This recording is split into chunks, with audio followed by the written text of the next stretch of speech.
Ça y est, c'est parti. Ça y est, c'est parti pour le road trip et on voulait vous partager aujourd'hui un truc important, c'est la bouffe, c'est manger en road trip. Alors on va aller à la voiture parce qu'il y a beaucoup de choses qu'on voulait vous montrer.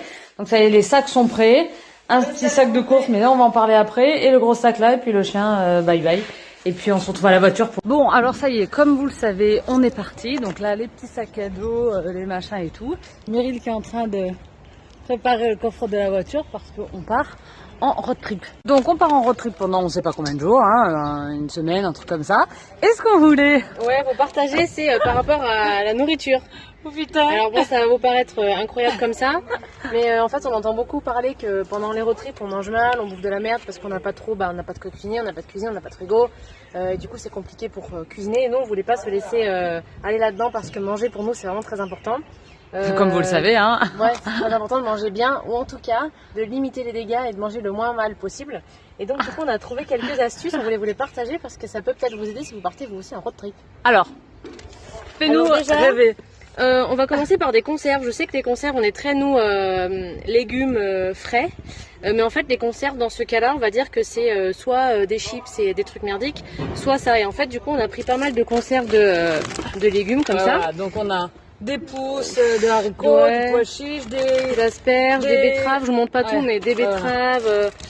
Des haricots, enfin pas mal de choses comme ça. Pois, Voilà, et en fait on a pris 2 tupperwares et du coup c'est des choses qu'on va pouvoir faire en petit format comme ça, et du coup on pourra se faire au repas des petits mélanges de salade, des choses qu'on n'a pas besoin de cuire en l'occurrence et qui peuvent tenir aussi pas forcément au frigo. L'autre truc super bien c'est les fruits secs.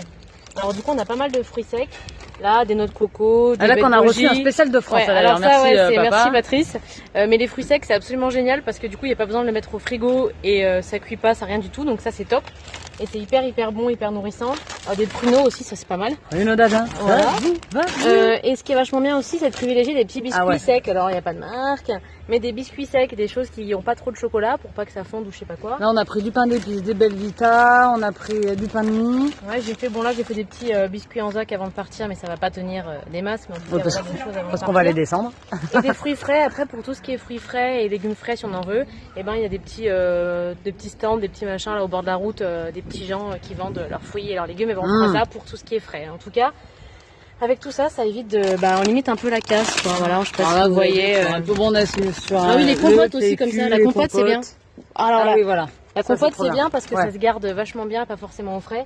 Donc oui, je sais, c'est anti tout ce qu'on fait d'habitude, mais disons qu'en road trip, c'est pas forcément anti, c'est juste qu'on adapte, hein. C'est on essaie de limiter un petit peu.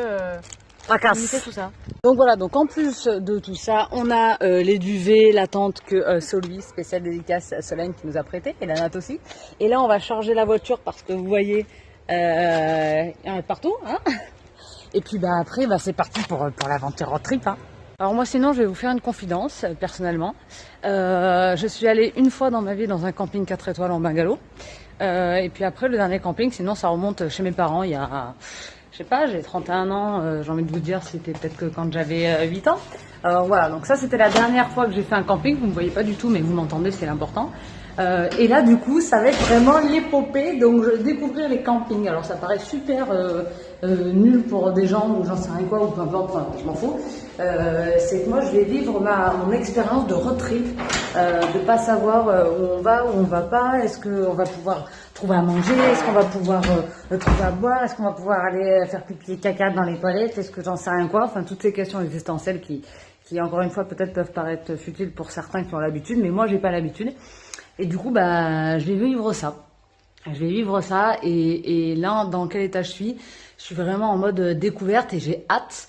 J'ai hâte de voir ces campings, de planter la tente, de monter une tente, enfin j'avais déjà fait, mais c'est vrai qu'en vrai camping, en mode road trip, quoi, vraiment, j'ai jamais fait ça de ma vie. Je suis trop contente de le faire avec Meryl parce que je sais que ça va super bien se passer. Et puis voilà, donc vous allez voir au fur et à mesure comment ça se passe. Vous allez découvrir avec nous pendant ce road trip un petit peu ce qu'on voit, ce qu'on vit, et puis voilà quoi. Alors, c'est parti. Notre premier stop, c'est la foi. Voilà, on est parti, et après, vous suivez nos aventures.